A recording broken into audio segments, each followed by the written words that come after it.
Good afternoon, everyone, and welcome to the first meeting of the Subcommittee on Higher Education. Thank you for attending this meeting on this day, the day before the 2021 session convenes. I will say that we are continuing to work on scheduling, which is challenging, and going forward on Tuesday afternoons. So please stay tuned as to the ongoing schedule for this subcommittee. As we all know, the 2021 year was one of enormous uncertainty in so many areas, including in higher education. We are continuing to focus on coronavirus specific issues, but also keep an eye towards ongoing work and issues that will continue going forward. This afternoon, we have two presentations. It is my intention to finish around 4:30. But please feel free to ask questions and let us begin our discussion now, as we have a tight time frame during a short session to make our decisions before presenting our subcommittee report in early February. First, Sarah will provide an overview of the proposed actions in higher education with some additional information and detail to what we heard in full committee yesterday. Then Peter Blake, Executive Director of the State Council of Higher Education for Virginia, has several updates for us, and it, as always, is a wealth of information from many of our questions and concerns related to higher education. So now I'll turn it over to you, Sarah, for your report. Thank you. Good afternoon. Tyler, if you could go ahead and share my slides, I will begin.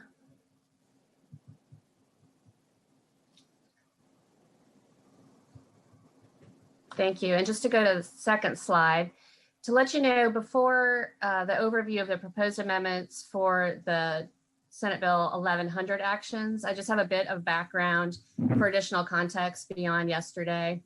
Just a few slides on fall 2020 and a brief review of the 2020 special session actions before turning to the proposed amendments.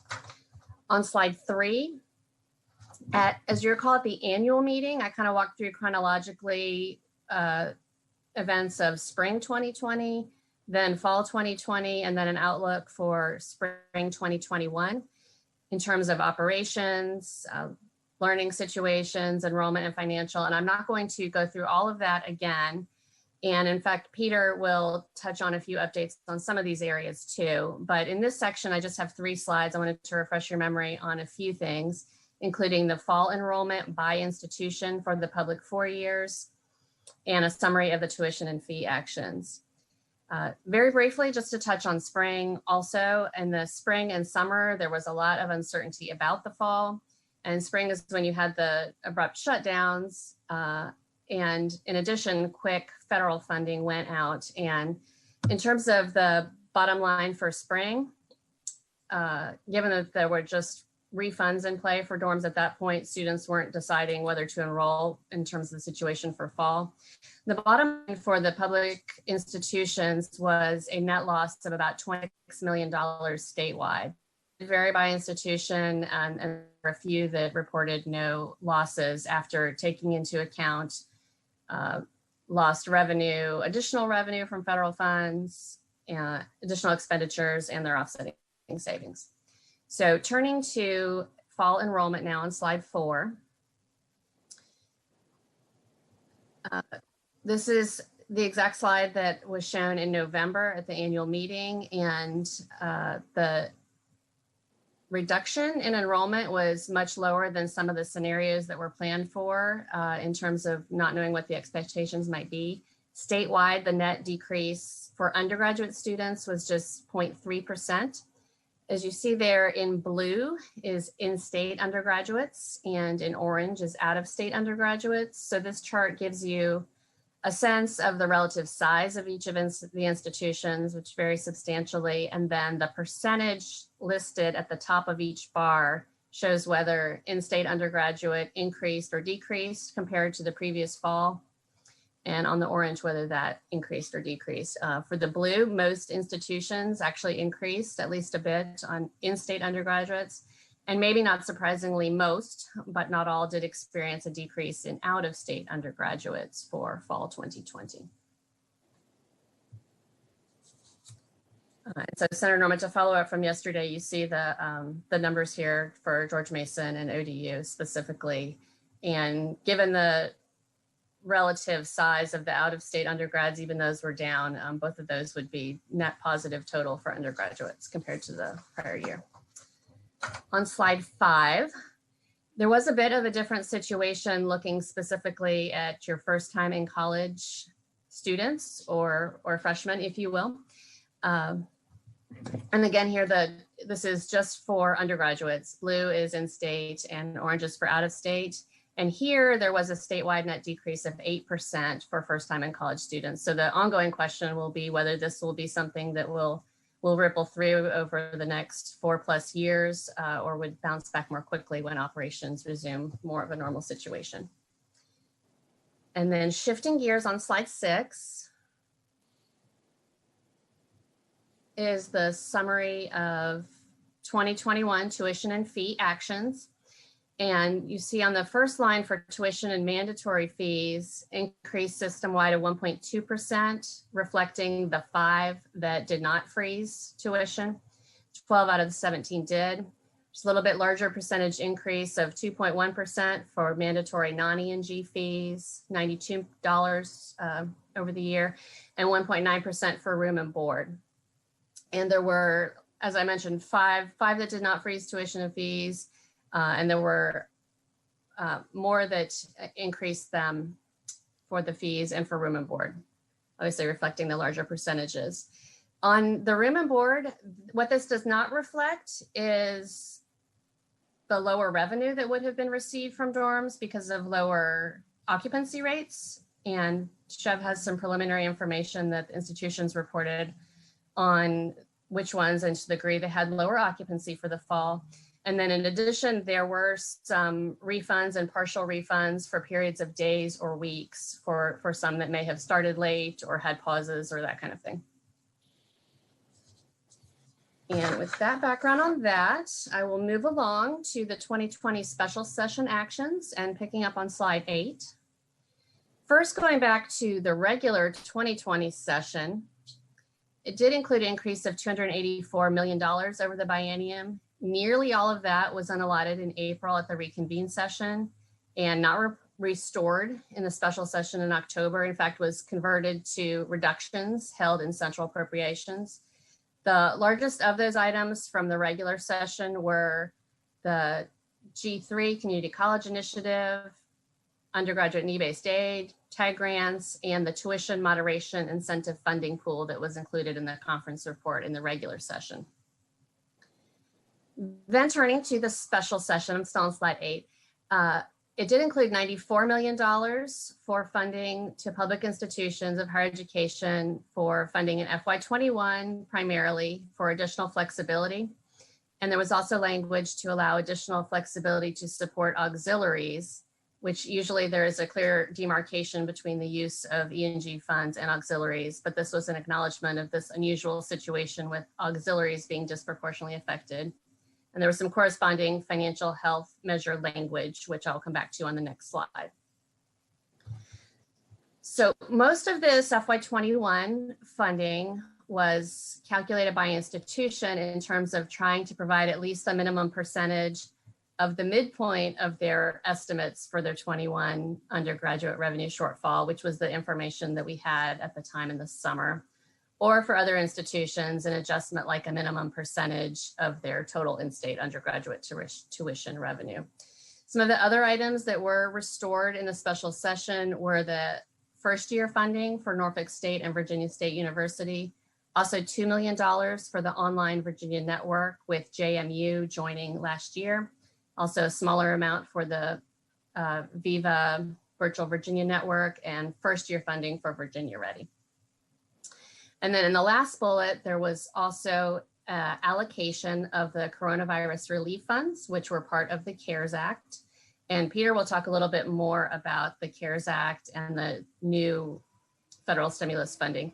But in the special session, it did allocate $120 million of CRF for higher education, as well as subsequently the administration announced $30 million for the REV initiative, the VCCS initiative targeting workforce programs for individuals that were unemployed as a result of the coronavirus, and $22 million for private colleges for COVID-related expenditures. On slide 9,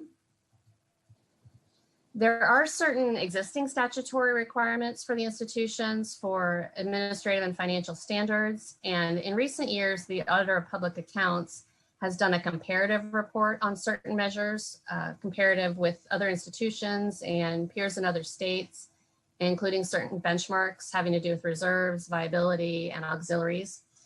And the first report was based on 2017 data, and the next report is pending shortly using 2019 data. And so there was language in Chapter 56, again, hand in hand with the additional temporary flexibility regarding the auxiliaries to ensure that this comparative information is distributed to the institutions, and SHEV is charged with collecting their resulting financial sustainability reviews after they take a look at this information, and possible action plans, if warranted, depending on the particular situation, including a full range of potential options to improve their long-term financial health. So now, picking back up on the budget before you, turning to slide 11, the chart you saw yesterday shows the net change for the first year, a decrease of $142 million, and second year, net decrease of $32 million. On slide 12, again, the detail is that the bulk of the decrease is from that technical move of the reductions already made from central appropriations to the agencies. And so I'll focus here on the last bullet, the additional restorations of $111 million and some smaller new spending of $9.6 million. On slide 13, these are the amendments that were related to financial aid. They're all restorations, and this is the bulk of the dollars, including the funding that had been included in 2020 for G3. And there is related budget language again, which was adjusted a bit from what was approved previously in terms of the specific programs included. And there will be legislation corresponding with this program this time, which was not introduced last year. Second line is the total for the need-based aid, and the by institution slide is included for your reference on the next slide. The middle row is the second year amount, restoring $7.9 million for tuition assistance grants for students at private institutions. And there's no change to the language. This includes reference to $4,000 per student, not including online students going forward, but specifically grandfathering in existing online students until they complete. And the last two are the new affordability programs at Norfolk State and Virginia State University for a last dollar plus program for up to 300 students over time. It wouldn't be immediately in the first year necessarily, focusing on students that live within 25 miles of the campus. And the language that you adopted last year did require submission of an approved budget and implementation plan with approval by the governor and the money committee chairs prior to the funds being dispersed. Slide 14, again, is just for your reference, the institution allocation of the financial aid, same as last time. On slide 15 is the other restorations, not necessarily related to financial aid. First is $10 million for Massey Cancer Center, which brings their total amount per year in the budget to $17.5 million. This was divided between the years a little differently in the regular session budget. The next two lines, again, the $5 million in the second year now restores the biennial amounts that had previously been included for both based on their prior enrollment growth over time.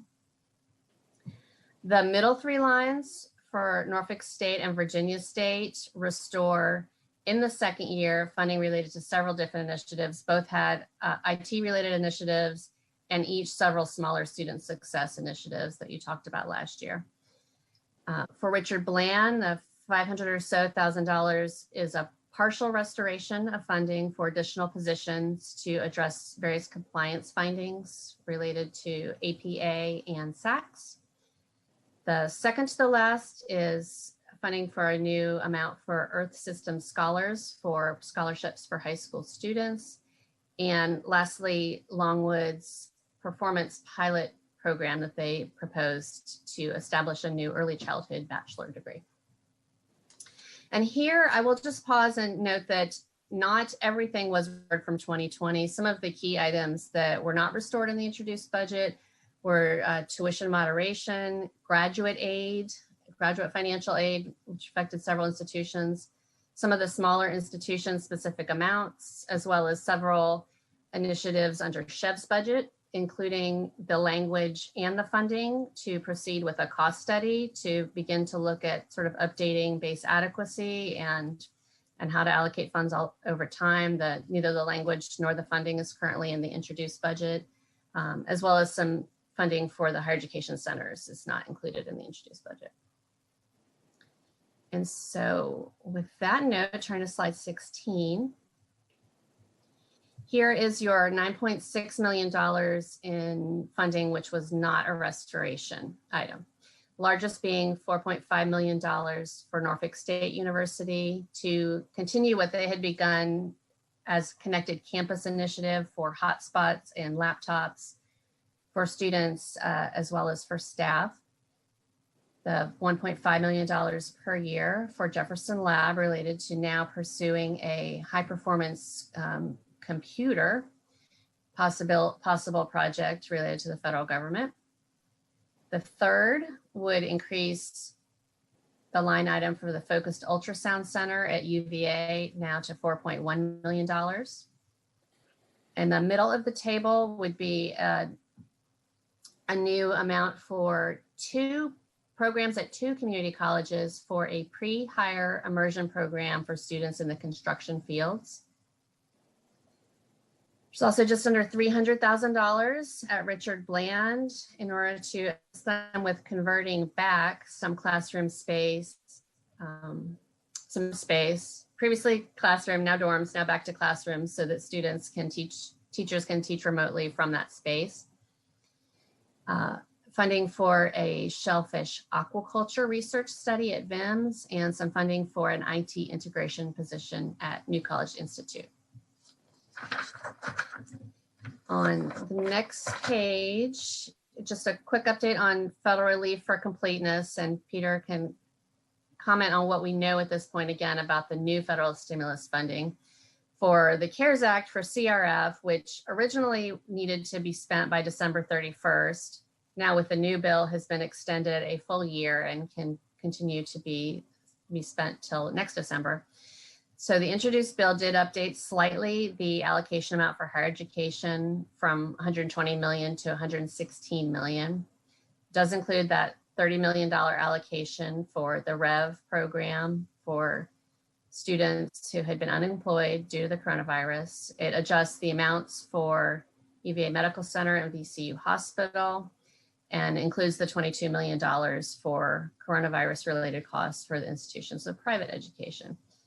Again, briefly, just for completeness, the new act has sort of a similar total amount for higher education, but differs in many ways and will no doubt be different by sector this time, as well as by institution, including they did more of a focus on headcount in terms of the distribution than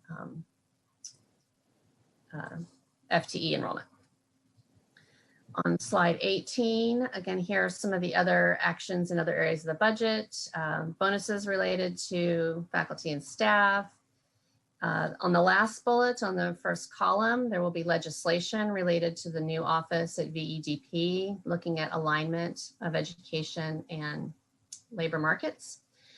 Also be legislation, don't see Senator Barker yet, for George Mason's level 3 authority under the Restructuring Act. And some smaller adjustments to the tactile language and a cleanup on the VCCS piece. Last but not least, on slide 19, This is not reflected in the Appropriation Act specifically, but this is the sort of the maximum potential relief from the proposed debt restructuring that the administration announced in the fall related to Chair Howell's Senate Bill 1134. And not to step into Capital Outlay Subcommittee purview or the bill itself, but just to give you an idea of the magnitude of the potential relief through this program, especially with regard to FY22, although it is anticipated that it would not be these full amounts. In the meantime, Treasury has continued to work with the institutions, and some will not be participating in the 9D piece, and they may be sort of going year by year and project by project. So it will certainly be less than this full amount, and I'd expect to have updates from Treasury in the coming days from these preliminary estimates. So that completes this overview again, and I have a little bit of overlap with Peter, but I've tried to just fill in some gaps, and he can fill in additional details on a few pieces. Thank you, Sarah. Before we move on to Peter, are there any questions of Sarah? Madam Chairman. Yes, Senator Norman. How are you today, ma'am? I am fantastic. How are you? I am just peachy. Sarah, I brought this up when we had an overview on the budget the other day, and that was dealing with the $1,500 bonus as it goes to faculty and administrators. Are you going to address that again, or is Peter? As far as whether you might want to adjust the language in terms of who would be eligible for the central appropriations money? Yes, ma'am. Not at this time. I will coordinate with Adam in terms of the General Government Subcommittee having primary point on the central appropriations language. It's the funding for compensation is typically all done in one area and then eventually allocated out to the agencies. So that's where it sits at that time. And there's a specific paragraph that points to that piece. Okay, I'll ask, if I may, Madam Chairman, I'll ask Peter when he comes on. Madam Chairman, one other very brief question. Yes, Senator Norman. Yes, ma'am, thank you. Do I understand that between the anticipated new CARES money and what is being proposed from the General Assembly and general funds, that's going to come to approximately a little over $1 billion in new funds we're anticipating coming to higher ed?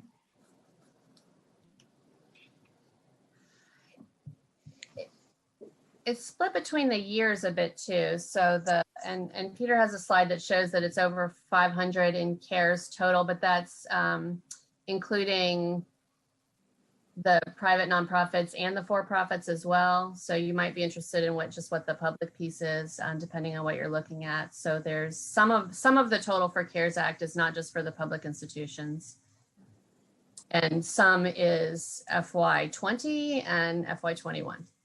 Okay, thank you. I'll get with you on that later. Thank you, Madam Chairman. Thank you, Senator Norman. Any other questions before we move on? Okay, we'll kick it over to Peter. Okay, thank you, Madam Chair. Senator Locke, it's a pleasure to be with you. Nice to see all of you. Before I start, Senator Locke, I just want to thank you again for spending some time with the council at our meeting yesterday. Really appreciate you taking about 30 minutes out of what I know is a very busy day to bring us up to date on your priorities and what we can expect out of the Senate and the General Assembly session. So thank you very much for that. It was good being with you guys. Also on the line, I have Wendy Kong of our staff. I think all of you have met Wendy over the years, and so she'll pick up when I fumble. I want to do a quick overview. Thank you, Tyler, of the federal funding, and then we'll talk a little bit about some of the school year operations, the enrollment impact, and other things related to COVID. And then I just wanted to highlight some of the reports that we had from 2020 that either you have directed or that I think you might find helpful in your deliberations. So on the overall CARES funding on slide 2, we do expect in the new funding, the Consolidated Appropriation Act, to be a little bit more than what we received through the CARES funding in the last act from 2020 from 2020. So a little bit of an increase in both versions of the bill, both the one last year and the one that the Congress just recently completed. There is a governor's emergency education relief fund. In fact, the funding that will be available for higher education is probably a little bit lower than was in last year, but it's about even. And then in this bill, there's no CRF, the Coronavirus Relief Fund. That was money available to states and to localities, particularly for direct expenditures, PPE, plastic, modifications to buildings for life and safety, those kinds of improvements, testing. There's no funding set aside specifically for that. So those are some of the overarching differences. On the next page, we'll get into a little more detail. On the left-hand side, that's the CARES funding. As Sarah indicated, that the authorization to extend that funding has gone through this year, although I expect that just about all of it already has been committed or spent. You'll see that in total on that top line, the Higher Education Emergency Relief Fund, 343,000.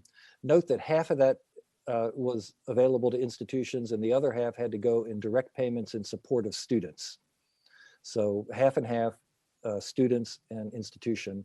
And then Senator Norman, to one of your questions and Sarah's response, you'll see that of that total 343 million, 72 million went to privates and 32 million. So about 100 million of that went to the private sector. So 239 left for the public colleges and universities. The second line on that column or in that table refers to the governor's emergency relief funds. You'll see they totaled 23 million for higher education. There was a total pot that actually reached about 60 million. The governor made choices to allocate some of it to K-12, some of it to early childhood, some to broadband, and then the balance of that 60 million, the 23 million, as you see, is split between the public institutions, which went predominantly for need-based financial aid, and the private institutions, which was allocated roughly along the lines that we allocate funding for the tuition assistance grant. And then the bottom is the CRF. Again, that's the funding that went to the state and to localities that ultimately made it to institutions. Of the 178, there's a significant chunk. I don't have the number in front of me, but 30 to 40 million that went to the hospitals, University of Virginia and Virginia Commonwealth University Hospital for testing and other sorts of protocols in anticipation of vaccines. So the total rolled up to 567 million, but as you see, it has many kind of slices and divisions of the dollars from the last funding source. The new money is on the right. You'll see the 564 in the lower right-hand corner. That's the number on one of Sarah's earlier charts. Let me break that down a little bit for you. The 488 million, and these are all preliminary numbers. We don't have the final allocations from the U.S. Department of Education yet. These are estimates based on headcount enrollment and the methodology that's laid out in the legislation. But we expect in Virginia $488 million. That again would be divided among publics and privates and for-profit institutions, and also would be divided between direct aid to students and aid to institutions. We'll get more of that information here. I don't know, it might take a month, but we can see that allocation is over the next several weeks of the 488 million. The governor's relief fund, it shows up as 76 million, but we have some question about the 47 million. If you look in the middle of that column, there is a provision that says that $47 million must support private education. What we don't know at this point is whether that's can be both higher education and K-12, or whether that $47 million is limited just to K-12 private education. Again, we in all the pages of the legislation, we haven't figured that out yet, but that will become clear here in the next several weeks as well. If you back out the 47 million, you're left with 29 million. Again, that's equivalent to the 60 million that I mentioned last year that then would be divided as the governor sees fit among K-12 and higher education, and perhaps a further split between public and private education. So while it says 564, it might be a little bit less. And remember that some of that is maybe half of it, up to half of it, maybe not entirely half, is committed as direct aid to students rather than aid to institutions. Let me pause. There's a lot of information here, and if there are particular questions, be happy to take them now or later. On the next page then, Tyler, A couple extra kind of kickers in this bill that are actually very beneficial and I think relate to your priorities. One is that there's a $50 monthly voucher for students who are Pell eligible for their households. So this is a household-based voucher. So if you're a Pell eligible student living in a dorm, for instance, you would not be eligible. But if you were a Pell eligible student living in an apartment or living in your family's home, then you might be eligible. So this is an entirely new program, hadn't been done before, a direct aid in support of covering the cost of broadband. We hear a lot about the digital divide, and we know that it's more than just broadband access, but also being able to pay for it and having the devices available to you to access it. So this is a benefit, I think, for many. We estimate that maybe as many as 60,000 students at public and private colleges in Virginia would be eligible for this $50 a month voucher. We also observed that the bill has SNAP benefits, the supplemental nutrition assistance payments for food, and there are certain barriers right now for students to be eligible for these SNAP benefits, and the legislation removes those barriers and makes it easier for these students if they meet these criteria. They're either on work study or if they have what we call a zero expected family contribution. So again, these are two additional benefits that we had not anticipated, but we were happy to see in this legislation. Moving along, a quick update. Sarah already got into some of this. In total, across the system, public and private, enrollment is about flat. Of course, there are large variations among institutions, as I noted at the bottom. At the four-year public institutions, we keep getting some updates to these, so there might be some slight differences from what Sarah said, but not too much. Undergraduate enrollment is down a little bit. Graduate enrollment is up a little bit. First-year enrollment is down. This has a potential of rippling through for 2 to 4 years or longer, so we're concerned and have our eye very much attuned to that. Greater decline, as Sarah pointed out, in out-of-state students, less of a decline, maybe a small increase in in-state students. We have fewer full-time students and more part-time students than we had last year, perhaps reflecting the pressures on families having to work. And then we also have some new information. We didn't have complete information when Sarah presented to you in the fall on the community college enrollment. Their initial numbers had them down around 9%. I'm pleased that they're only down by 4.6% in our community colleges. However, I'll note that's the lowest enrollment at community colleges in about 15 years. So there's been a steady decline in community college enrollment since the peak of the Great Recession, around 2008-10 in that time frame. What we don't know yet are the number of non-credit enrollments. These are the fast forward programs, the non-credit short-term credential programs. We expect to see an uptick in those, but we won't have those numbers until February. For 2021, we think fall or the spring will look a lot like the fall.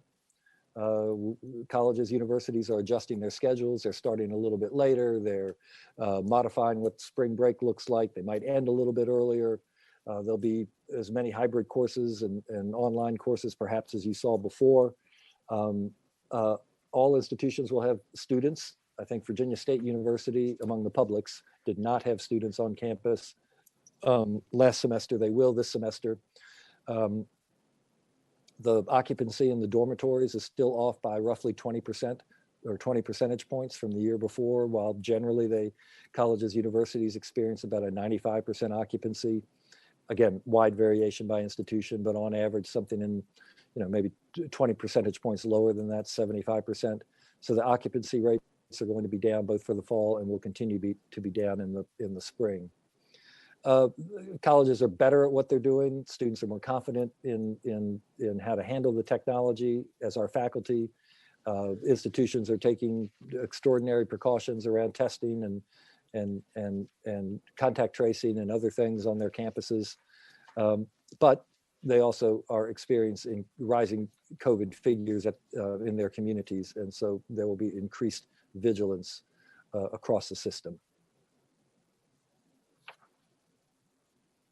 I might note too that as the vaccine rolls out, it will at some point reach our faculty, particularly those who are in the classrooms, and that should provide even greater relief to our colleges and universities, particularly those who are doing on-campus instruction. Just looking ahead a little bit also on the next slide, for the spring and actually got on into the fall, the college tours and the application and financial aid events, all the kinds of things that are most successful if you have one-on-one contact and personal relationships.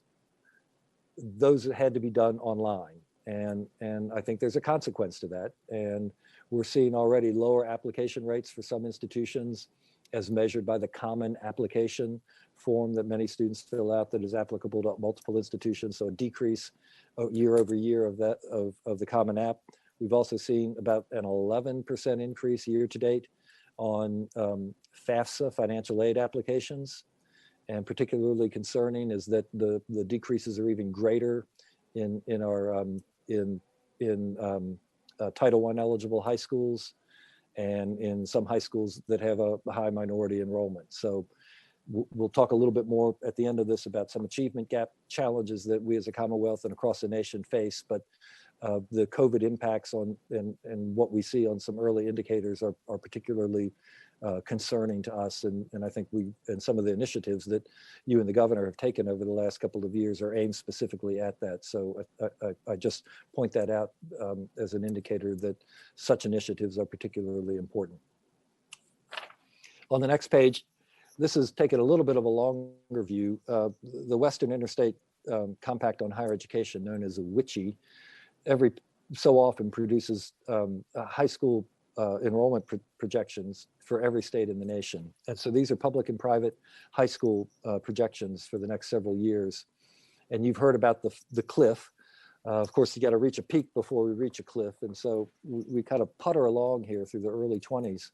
And then by mid-decade, reach, as you say, 104,000 high school graduates, up from 99 in the current year.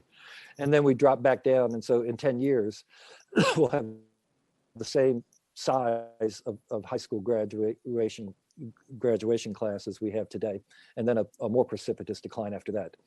And this is based on like real live bodies that you can start counting today, right? These are youth who are 0 years old, 1 year old, and you can kind of roll it out over a period of time and estimate when they'll become high school seniors and then potentially arrive at the doorsteps of higher education. So I put this up here just because it does relate to some of the questions that you asked when I last met with you about enrollment impacts at some institutions versus other institutions.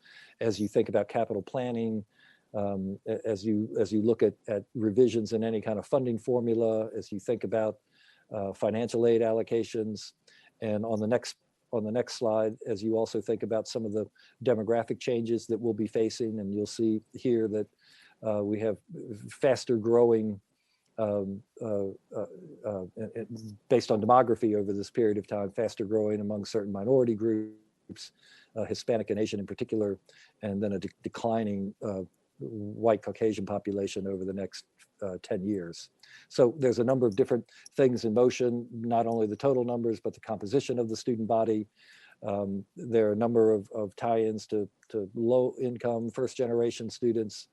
And on top of that, if we want to meet our workforce and Commonwealth goals for education, we need to cast a wider net. We need to have more people have more opportunities to higher levels of education in order to be successful as we can be in the future. Skipping along, I would say though, despite the challenges and the opportunities, we build on a strong foundation. We're a well-ranked system, #2 state for higher education, according to Smart Asset, their higher education funding from 2020. We also have the second highest graduation rate among our public four-year colleges, universities in the nation. So we can talk about price and value, and I think that in Virginia, we get a very high value for our investment in our colleges and universities, in part because of that high graduation rate. And on the right-hand side, you'll see that we have many pathways. So we talk about higher education. A lot of people believe that only means a 4-year institution, a baccalaureate degree, but in fact we have so many different paths, from associate degrees and apprenticeship programs, the short-term credential workforce programs that we've talked about, a robust system of private colleges, big and little, and then of course the military option, Virginia being one of the most military-friendly states in the nation.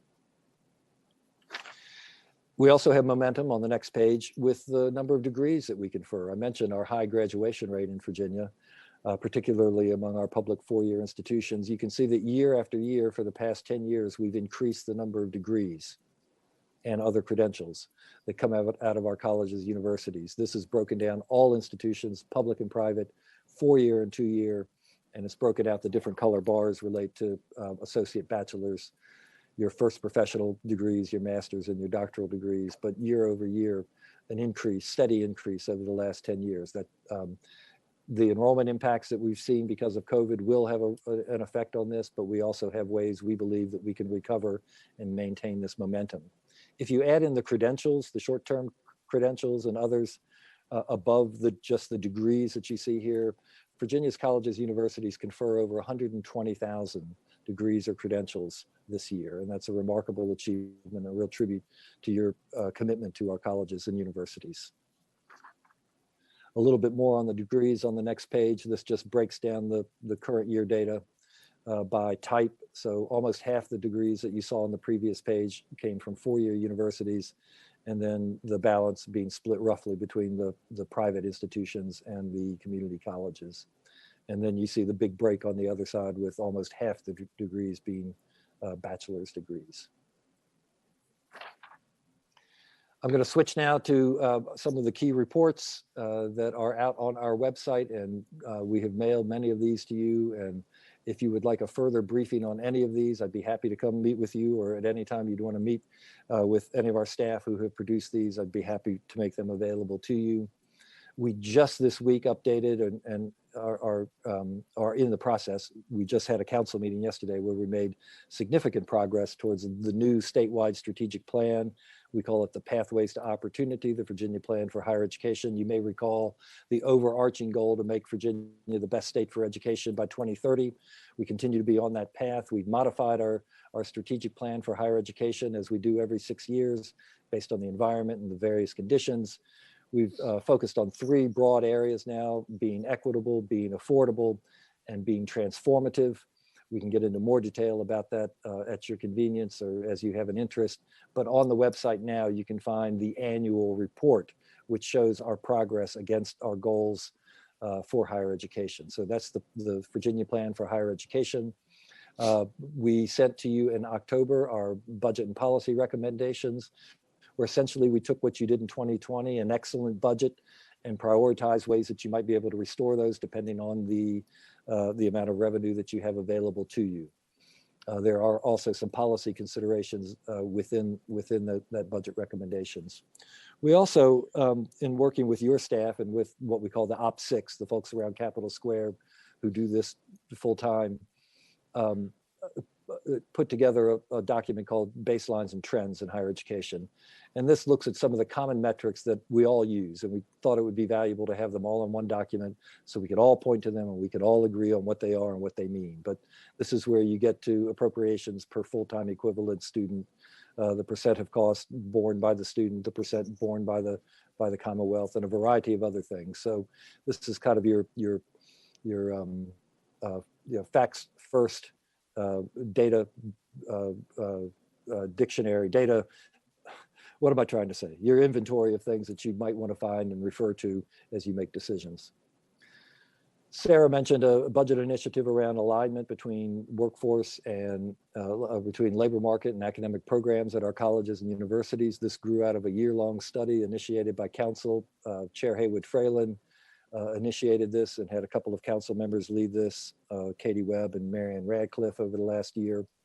Came up with a recommendation for the office that you see that the governor has included in the introduced budget in the Department of Economic Development Partnership.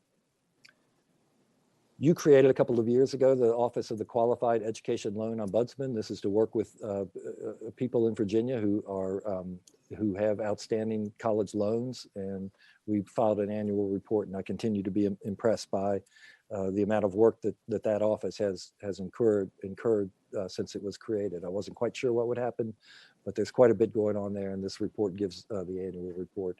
And then, of course, we have our annual tuition and fee report that we've been doing for, gosh, 30 years now. And Sarah gave a brief outline of what the numbers say for this year. We also have a regularly updated on our website on enrollments, earnings, debt, aid, admissions, degrees, institutional profiles, etc. It's a real go-to site for institutions, for your staff, and for others. And then we've begun a communications initiative that we call Insights, and we've done a handful of kind of 1 or 2 pagers to kind of capture your attention on a current topic. You see some of them there. We'll have more of those upcoming. My last slide, Madam Chair, is just the last 2 slides, just looking ahead. Sarah already did an overview of the governor's introduced budget. These are some of the priorities within that budget that I think align very closely to your priorities and to Chev's priorities. Won't go through them. On the next page, there continue to be some longer term issues that will be outstanding. We've talked about the achievement gaps. I think you're well aware of them. Senator Locke, you mentioned them at our meeting yesterday. Thank you. There's disturbing trends that could be intractable unless we figure out how to make them move. But there's some opportunities that we think we can make some progress on closing those achievement gaps. Sarah mentioned a potential funding study, and so we think there's some outstanding work relating to the operating costs of our institutions as well as the public investments in them. I talked about trying to broaden the net of students who come to college, university, for those who might not have thought that education beyond high school was a possibility for them. So I think we have to continue to find out ways to improve our outreach to our high school students, as well as adults who have some college but no degree. I've mentioned the program and labor market alignment already. And then this, because of COVID and even before COVID, but now more important than ever, is this notion of digital access, adoption, and literacy. And I think that needs to be a priority, not just for now, but for longer term as we roll into the second year of the second decade of the 21st century. So, Madam Chair and members, that wraps up my comments, and I look forward to your questions and any other comments you might have. Thank you, Peter. As always, a very good presentation. Thank you so much. Are there questions for Peter? Madam Chairman. Senator Ruff. Peter, do we have anywhere in the state one location to match up certificated programs that with employers that need those certificates? I had somebody come to me and they had to go to California to get the certification they needed because nobody in Virginia had it. Do we have any way of communicating that? Yeah, Madam Chair, Senator Ruff, just a couple of thoughts. One, the Fast Forward program, the Workforce Credential Grant program that you put in place a few years ago, has a means by which the Virginia Workforce Board identifies the highest priority needs for the workforce on these kinds of credential programs.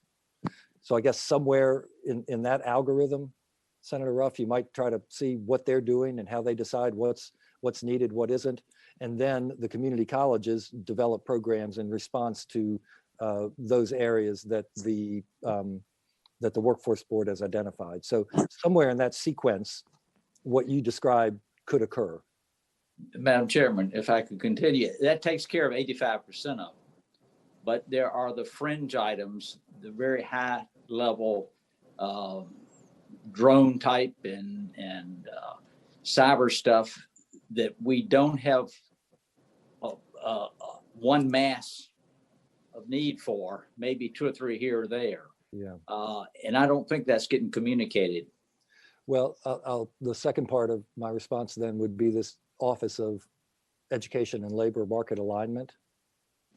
I hope it can be sensitive enough to the kinds of issues that you just raised so that we can anticipate what those shortages and the need for programs might be, such that we can develop the programs before they're needed. So it might not be a perfect match, Senator Ruff, but I think there's a couple of things in place to try to narrow the gap. Madam Chairman, I would just say if we could have a clearinghouse for that type of communication, it would be great. Thank you, Senator Ruff. Other questions or comments? Madam Chairman, Yes, Senator Norman. Peter, my concerns probably have not changed in higher education over a decade. I remain concerned about what I call the 3 C's, and that's curriculum constraint, increased capital, and just the cost of E&G. It appears to me that we still have not moved significantly in constraining higher education institutions from expanding their curriculums. And it's not always driven, I think, by the marketplace, but rather competition amongst the college and universities.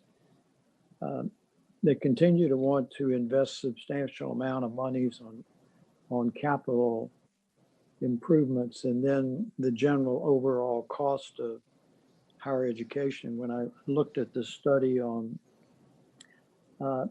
tuition and fees, I was a little taken back by the cost in a couple of our 4-year institutions. And I know I'm beating a dead horse, but every time I see the graph about how we're going to peak on the universe of high school graduates that are going to be available, and then we hit that precipitous cut.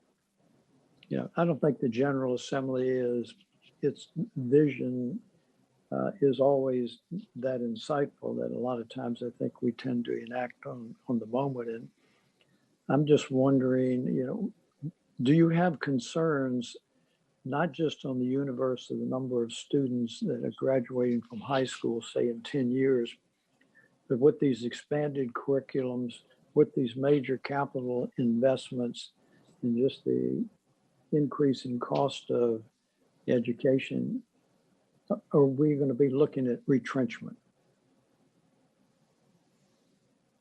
Yeah, thanks, Senator Norman, Madam Chair. Certainly, I share your concerns about all those things you just mentioned. We think about capital, and I'll start with capital. And maybe we're at a point where we don't need to add a whole lot of new space, particularly for classrooms and labs. But we're probably still at a space where we're at a place where we still need to make sure that the classrooms and labs are of the quality and are modern enough to meet our learning needs today. And that can take many different forms. And then in addition to classrooms and labs, there are a variety of things at our colleges, universities that are beyond the scope of classrooms and labs, talking about libraries, maybe certain kinds of performing arts centers. I'm not even going to mention the auxiliary side of the equation, but on the E&G side, that fall outside research space, that fall outside of guidelines that are driven by enrollment. And so in addition to looking just at enrollment and classroom capacity, you have to make sure that the space that you have is adequate for the needs of tomorrow, and also recognize that there are some features that are independent of enrollment growth. So while I think looking at those 10-year ranges certainly raise some flags, and I share your concern of being particularly cautious about your capital investments, there are legitimate exceptions outside of things that might be driven solely by enrollment. On the curriculum, I'm sorry, I paused there. No, excuse me, I didn't mean to interrupt you. Go ahead. On the curriculum, and you and I have had many very good conversations around this over the years, and we're not too far apart.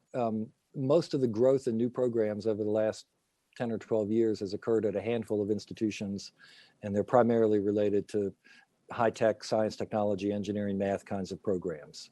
Very much workforce related. I think most of the new programs, and maybe I'm exaggerating a little bit, but not by much, have probably occurred at 2 or 3 institutions: George Mason, VCU, Old Dominion.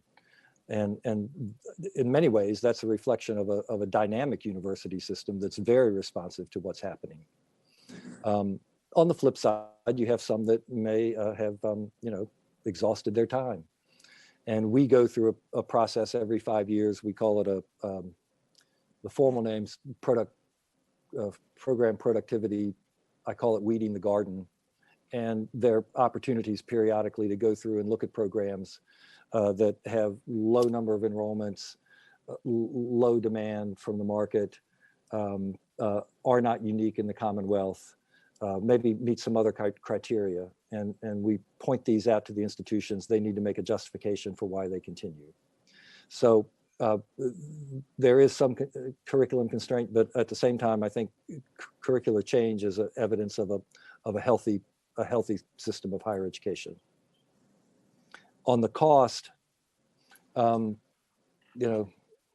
cost of higher education has many mothers and fathers. So, I mean, you know this as well as I do, so I don't really know what I can say. One observation that we can make, if you look at those trend lines that you've observed, you go back 20 years, the distance between the highest priced institution and the lowest priced institution was this. And today it's this. So we've seen some of the lower cost institutions, lower price institutions, still low priced and affordable, or more affordable. And then you see others, higher priced institutions, maybe less affordable. What we don't always take into account when you just look at sticker price is the financial aid resources that might be available to a substantial number of their students. And so factoring on all those different pieces and elements is something that we have to continually remind ourselves of, and hearkening back to something Sarah said about some cost studies and maybe updating some of our models, we could get into that in a little more detail. Madam Chairman, one follow-up, and thank you for that explanation, Peter. I continue on those 3 C's to be concerned in those out years for some of our smaller universities that struggle. And last year, you and I had a dialogue about UVA and some others increasing their incoming freshman class, and that was pre-pandemic, and how that creates a compression situation, because someone that UVA is now accepting dips down deeper into the applicant pool, which then turns around and affects some of the other colleges and universities. And so I really continue to worry about the Longwoods, the Radfords, the Mary Washingtons, on those 3 C's that we just talked about, but also as some of the universities with more market power decide to expand their student bodies. And so when I look at that in those 3 C's that we're investing in, I really, I'll be pushing up daisies in Cedar Grove Cemetery at that time.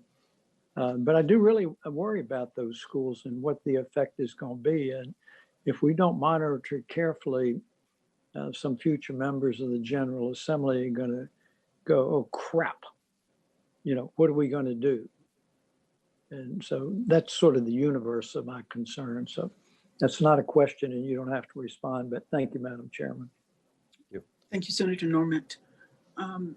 Any additional questions or comments? Well, thank you all very much. Thank you, Peter, for your presentation. Thank you, Sarah. And this is our first meeting, and we will have additional meetings in the future. So, Madam Chair, you have any comments before we conclude this meeting? Okay, thank you very much. And thank you all for attending this afternoon. We appreciate it. Thank you, Madam Chairman.